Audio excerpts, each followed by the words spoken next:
বিশ্ব শান্তির বার্তা নিয়ে দুর্গাপুর থেকে রাজস্থানের উদ্দেশ্যে সাইকেল যাত্রা দুর্গাপুরের ছেলে শ্যামাপ্রসাদ শর্মার। রবিবার সকালে দুর্গাপুরে সিটি সেন্টার আড্ডার সামনে রাকেশের হাতে জাতীয় পতাকা তুলে দিয়ে ও তার যাত্রার শুভকামনা জানান দুর্গাপুর পশ্চিমের বিধায়ক লক্ষণচন্দ্র ঘরুই। সঙ্গে উপস্থিত ছিলেন বিজেপির মুখপাত্র সুমন্ত মণ্ডল সহ আরও অন্যান্যরা। শ্যামাপ্রসাদ শর্মা জানান, এর আগেও তিনি বিভিন্ন বার্তা নিয়ে ভারতবর্ষের নানান জায়গাতেই সাইকেল যাত্রা করেছেন। এবার বিশ্ব শান্তির বার্তা নিয়ে তার রাজস্থান যাত্রা। সঙ্গে তার ইচ্ছে তিনি কলকাতায় গিয়ে মুখ্যমন্ত্রীর সঙ্গে দেখা করতে চান।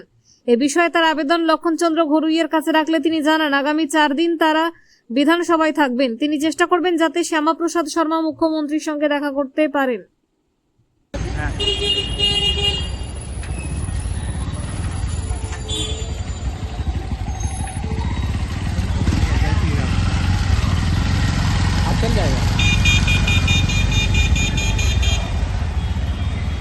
আজকে সাইকেল যাত্রা করলেন এবং বিধায়কের হাত দিয়ে আপনার এই শুভ যাত্রা শুরু হবে। হ্যাঁ, কি ইচ্ছা আছে?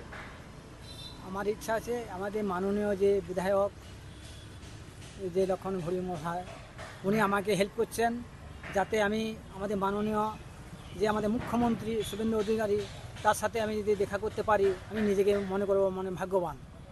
তা এনারা আমাকে পুরোটাই আমাকে হেল্প করছেন ওনাদের সাথে দেখা করার জন্য বা সাক্ষাৎ করে দেওয়ার জন্য।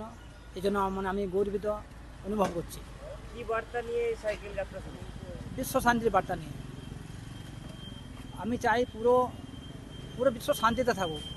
জাতি, ধর্ম, বর্ণ, রং নির্বিশেষে আসুন আমরা সবাই একসাথে এগিয়ে চলি এবং শান্তি প্রতিষ্ঠা করি, যেন অশান্তি কিছু না হয়। এই যে চারিদিকে যুদ্ধের দামামা বাজছে, এটা তো সকলের ক্ষতি, মানে আমাদের সবার ক্ষতি, যাতে এসব না হয়, পুরো যেন বিশ্ব শান্তি থাকে। সেই জন্য আমি সেই বিশ্ব শান্তি বার্তা নিয়ে এগিয়ে চলেছি। আপনার নাম? All India bicyclist Shyamaprasad Sharma, Durgapur.